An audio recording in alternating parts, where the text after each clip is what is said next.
Gusto niyo ako mag-resign bilang presidente ng munting samahan? Bakit? Napagod ng kalalakan si Prinsipe Macaru. Alam mo kasi, Prince Macaru, hindi na namin matatagalan na ikaw ang pinuno namin. Napag-desisyon na namin ito. Dahil kapag meron tayong meeting, napapansin namin palagi ka na lang nahuli. Tulad ngayon, kung hindi ka pa namin pinuntahan, makakalimutan mo na naman na may meeting tayo. Gusto mo sinusundo ka pa. Kaya ayaw na namin sa'yo. Ang mabuti pa mag-resign ka na para hindi na kami palagi napapagod. Nakakainis ka na talaga. Hindi ko maiwasan magkamali minsan dahil tao lang ako. Uy, nagpapalusot. Alam mo kami mga pagong, meron kaming notebook dito namin sinusunod ang mga lakad namin. Para hindi namin nakakalimutan. Pwede? Katulad na lang ito. Sa umaga meron kaming exercise. Ngayon 2 p.m. may meeting tayo sa muting samahan natin. Nakaschedule lahat yun. Ang galing ng notebook mo. Magpapabili ako ng sarili kong notebook para hindi na ako nahuhuli sa mga meeting natin sa munting samahan. Kaya pwede ba? Patawarin niyo na ako. Hindi ko na uulitin. O sige, kung talaga nangangako ka. Payag na kami. Ikaw pa rin na maging presidente namin. Ayos yun. Ay. O eto, ayos na ba yan? Pwede? Kailangan ko talaga to. Prinsipe Macaru, sigurado makagamit mo yan. Dito ko isusulat kung kailan uli ang susunod na meeting namin sa munting samahan para hindi na ako nahuhuli. Isusulat ko dito, may meeting kami sa Sabado dun sa may park. Pwede? Aagahan ko na ang dating ko para wala nang masabi. Pwede? Ano na naman ang problema? Kasi parang wala akong maisip na isulat dito sa notebook ko. Sa tingin ko, dapat dagdagan ko pa mga nakasulat para mapuno. Mama, kayo po, may naisip kayong pwede kong isulat? Aha, alam ko na, anak.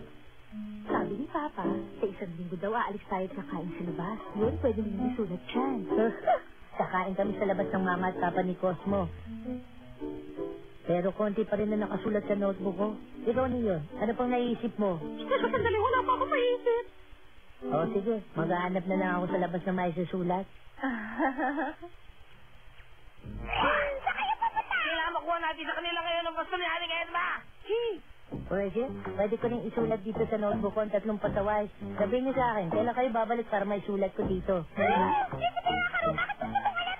Bukas, anong oras? Anong oras kami babalik bukas? Siguro mga after lunch. After lunch. Sige, susulat ko na. Sa isang bukas, anong oras? Anong oras sa isang bukas? Teka. Hindi ko lang pala pwedeng sabihin. Tinatanong ko lang kasi gusto ko sulatan tong notebook ko para mapuno naman. Sabihin niyo na, magkaibigan naman tayo, di ba? Hindi kaibigan si. Makuhali ka na. Punta sa tayo. Papalapit na siya. Naisip ko, kailangan mo lang palang tanongin niya 3 pasaway para lumayo sila sa'yo kagad. Prinsipe Macaru! Prinsipe Macaru, Eto na naman si Prinsesa May. Kamusta ka na? Sa Sabado hapon, magluluto kami ng meeting ng masarap na pudding. Sumama ka sa amin para matikman mo naman. Masarap na pudding? Oo, hindi pagluluto kita ng pudding na punong-puno ng pagmamahal ko, kaya kailangan sumama ka sa amin ni Tintin, ha? Sige. Isusulat ko sa notebook ko para hindi ko makalimutan. Ang sarap nun, paborito ko yun. Magkikita kami nila Tintin sa Sabado. Hindi si Tintin. Isulat mo na si Tintin. Yun. Ano pa kaya pwede kong isulat dito? Naku, Prinsipe Macaru, ngayon ko lang naalala. Hindi ba sa Sabado kayo magkikita ng mga miyembro ng munting samahan? Sa Sabado din nga pala yun. Kapag hindi ka na naman dumating sa araw na yun, baka maisip na naman nilang tanggalin ka bilang presidente. Naku, nga. Hindi bale. Ay, naisip na akong paraan yun. Agad na. Uy, sinupad niya. Pangako niya sa atin na mga siyang dadating. Meron na akong notebook. Sinulat ko dito ang meeting para hindi ko makalimutan. Buti naman, Prince Macaru. Yan ang dapat mong gawin para mag-iisa kang magaling na presidente ng munting samahan natin. Siya nga pala, makinig kayo sa akin dahil meron akong gustong sabihin. Alam niyo, may nangyari kahapon na...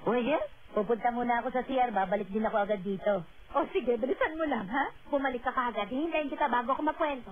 Huwag na. Ituloy mo lang ang kwento mo. Huwag niyo na akong hintayin. Baka mamaya matagalan pa ako. Oo. Ganito gawin natin. Tibahin mo sila para hindi sila masyado mainip. Sige. Ito na ang pagkakataon mo. Nasubukan ng mga matagal mo na pinapractice ng mga joke. Oo nga. Sige. Pupunta na ako doon kila Tintin ngayon. Hindi pa kayo nagsisimula? Pasensya na. Nawali kasi kami ng pagbili ng mga sangkap na kakamisis sa pagluluto.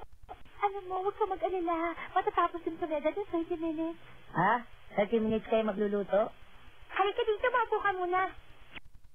Nako, hindi pwede. Marami pa akong gagawin. Babalik na lang ako kapag tapos ng niluluto nyo.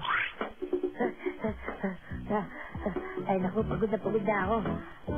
Ay, teka, Cosmo yun ah. Cosmo, sandali! Pupunta ka doon sa park, di ba? Pwede ba patanin mo na lang ako? Sige ba? Oh, baba na. Hintayin mo ako dito, Cosmo. Sandali lang, may pupuntahan lang ako. Ha? Pero may lakad ako eh. Pupunta ako kilakin ngayon, Prince Macaron. Sandali lang, hintayin mo ako dyan.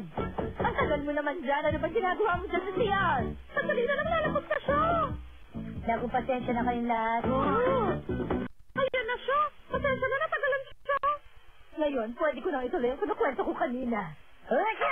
Bakit po kasi napakatagal mo sa loob? Pasensya na talaga kayo, siraan siya ko ngayon. Sige na, ituloy niyo ng kwento niyo.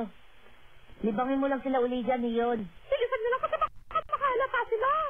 Ano ka ba, Cosmo? Mag-ingat ka naman, baka mamaya mahulog na ako Marami dito. pa kasi akong gagawin. Basta umawa ka lang dyan. Ano sabi niyo? Nasira ang niluto niyo? Asin-kasing nailagay namin ni Prinsesa May, imbes na sukal. Pasensya ka na, ha? Uulitin na lang namin ang pagluluto. Sandali na lang ito. O sige, babalik na lang uli ako mamaya. Ay naku, iniwanan na ako ni Cosmo. Wala nang pubuhat sa akin. Pero sa baka na wala naman na! Siya unang umalis kanina sila Georgette! Tapos sinabihan, Hamsa naman merong mga lakad! Kaya alas 2 pa lang umalis na sila doon sa park! Bakit ngayon mo na sinabi? Di sana hindi na ako nagpakapagod na maglakad ng ganung kalayo. Ay naku, pagod na ako. Kaya ako nang gustong bumalik para sa pudding. Gutom na ako. Sige, itulak mo ako. Sige, kunti na lang! Malapit na ba? Hindi makakakain ka na ng paborito mong pudding! Konting tiis na lang. Malapit na. Maubos ang powers ko. Nandito na kami! Naku, Prince Macaron, saan ka ba nanggaling? Bakit napakatagal mong bumalik? Ang tagal mo kasi, Prince, kaya kinain na namin ang niluto namin pudding. Uy. Ang sarap ng pudding na niluto nila! Bakit nandito kayo, Georgia at Georgette? Nagpunta kasi kami dito pagkatapos ng meeting natin kanina sa munting samahan. Nakasulat kasi sa notebook namin na makikipagkita kami ngayon kina Prinsesa May at Tintin. Bakit? Hindi niyo sinabi na pupunta din kayo dito?